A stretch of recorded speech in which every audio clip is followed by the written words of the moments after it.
Trojan Felly, what's up, man? USCJ here. It's the top of the morning. It's the top of the morning. Listen, I hope everybody is getting ready to get up, get out, and make some things happen this morning. Listen, I got my dog work on, man. It's straight up go time. It's on and popping. It's on the cack. Look, I got dog work. This Eric Henderson's brand, and look, go get yours. It's gonna be some dog work this weekend, man. You guys already know that USC's got a big game that they're getting ready to. They're preparing for this weekend, and look, man. I think we're gonna win this game, man. I haven't got a score together yet of what I think it is, but I'm believing that USC is gonna score in the 30 range. And you guys know that. Look, we've been able to at least score anywhere from the 20 to 30 range. But look, man, you guys know I brought a video as talking about what I feel like we need to do adjustment wise. Look, if our defense stays the same as it has been all year long, I'm not even saying they need to tighten up or really anything. Maybe a little bit of tackling here or there, but for the most part, this defense has been lights out. I told you guys that they're right now ranked number 35 in the country. They're still holding true to what some of the things that they've been doing as it relates to defense. So I'm excited about the defense, and I'm even excited about a player that we might be getting back, which is Anthony Lucas. You guys know he stumbled off the field. However, after practice yesterday, he did. Coach Lincoln Riley did address him, and so it looks like he may be possibly coming back. We'll see how that works out. Anthony Lucas has been a force. I've been talking about him, particularly him, Devin Tompkins. We saw Devin Tompkins again last weekend. Those guys been really moving and grooving on the defensive line, and I'm just very impressed with what I've seen from them thus far. And they're keeping our defense very honest and keeping them stout. And so you get a guy like that, man, and I think Anthony Lucas is actually getting better and better and better.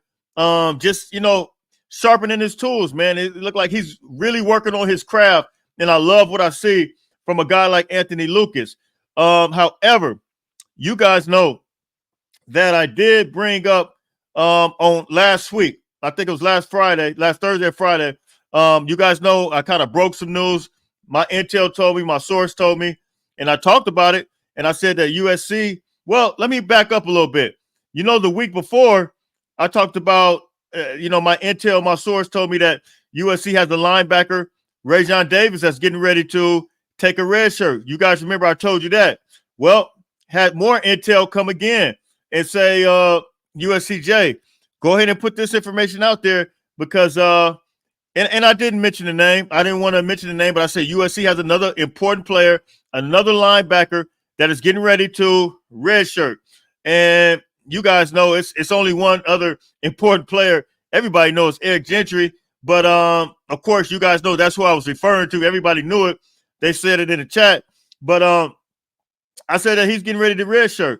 And lo and behold, after practice, Lincoln Riley addressed it. Some different people, I think Luca Evans, multiple people asked him about it. I think it was Luca Evans from the Orange County Register. But he asked about Eric Gentry, and Coach Lincoln Riley used the word let me say this. I think he said, would you say that he's out indefinitely? Somebody, I can't remember who it was. But, yeah, Coach Lincoln Riley pretty much confirmed. He said, yeah, basically that's a good word we can use. It's out indefinitely. So, look, is there a possibility for him coming back? They asked those questions. Of course, Lincoln Riley's going to say what he's supposed to say. Maybe I'm not sure anything can happen, but I was told that it's a wrap. It's red shirt. I mean, that's it. You go over 4 games and, you can't, they won't honor your red shirt. And so this is it. So right now, he had a concussion, I believe in September.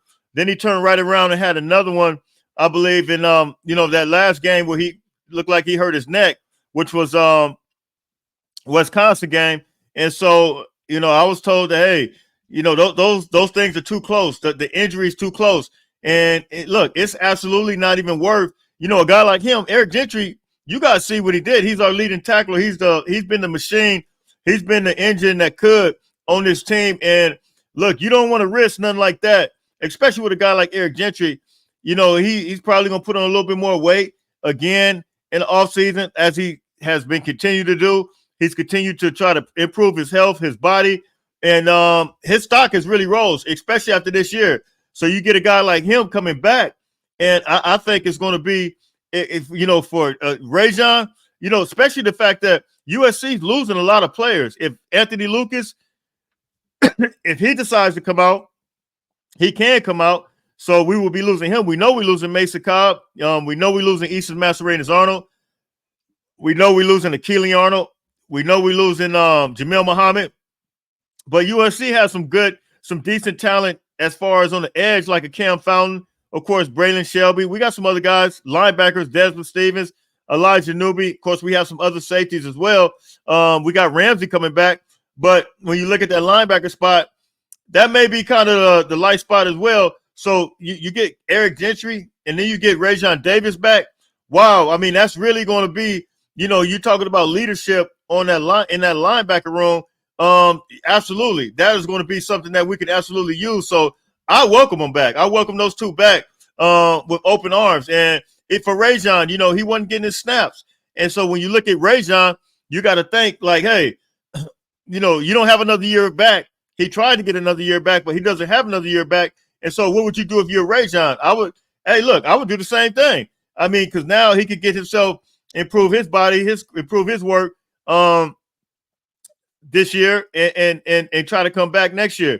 And so look, you've got possibly two guys coming back that are phenomenal players and that knows his staff and that really, you know, really very familiar with this staff. And so I think it's straight up go time as it relates to that, man. So look, man, you guys can hit me in the comments. You guys can tell me what you think. And the last thing I really kind of wanted to address was the Big Ten media. You know, Lincoln Riley can't say it, but look, the Big Ten, not the Big Ten media, the Big Ten officiating. The Big Ten officiating is absolutely, they're lost in the sauce, man. I mean, I don't even know how to explain it to you. They're so you know, they really, and almost the fact that they did it and they did it intentionally, and they can say whatever they want. And we're talking about the Minnesota situation with the ball was coming out on the goal line. We know I put a thing up on my Twitter, kind of making reference to it and said, look, man, it's no way that they know, excuse me, that was indisputable evidence. First of all, the ball was coming out, but you couldn't even see where he crossed the line. And then another angle you actually saw where the ball was moving around. And now the Big Ten officiating, I guess, apparently Lincoln Riley or somebody on the staff made reference to it and I guess made contact to the Big Ten office. And as a result, the Big Ten acknowledged that was not indisputable evidence. Well, we got the loss already. And what's crazy is about this whole thing is we saw guys like PJ Flack dapping up the doggone the referee. And so it's crazy. It's almost like, it makes you wonder, man. I mean, to me, if the Big Ten is going to act like this, and this is how we going to get, if this is the type of treatment that USC is going to get on a regular, like we've experienced this on a regular, we experienced with Michigan. Michigan, we know that Mekhi Lemon was cold blindsided right in front of the referee. They didn't even call it. Several holding calls with guys like Anthony Lucas. I mean, the whole thing was crazy. And then, we stopped Michigan. I think we stopped them one time on fourth down. Lincoln Riley didn't even try to challenge that spot. And so we got just, the whole refereeing. I thought the Pac-12 refereeing was crazy, but this refereeing is like ridiculous.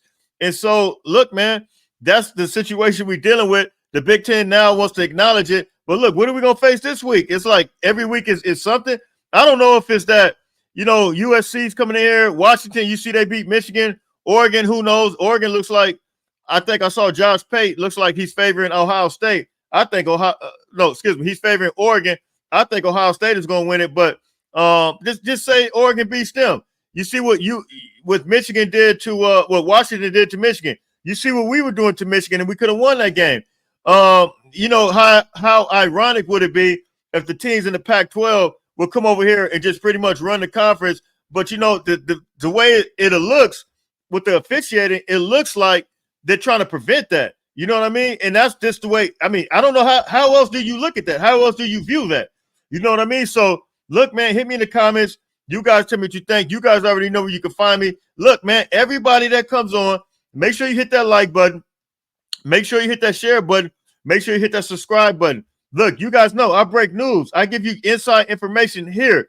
This is where you first hear it. And so, look, man, hit me in the comments. You guys tell me what you think. I'm USCJ32 on Instagram, USCJ32 on Twitter. Listen, I'm out of here. Until later on, everybody stay blessed. Fight on, fight on, fight on.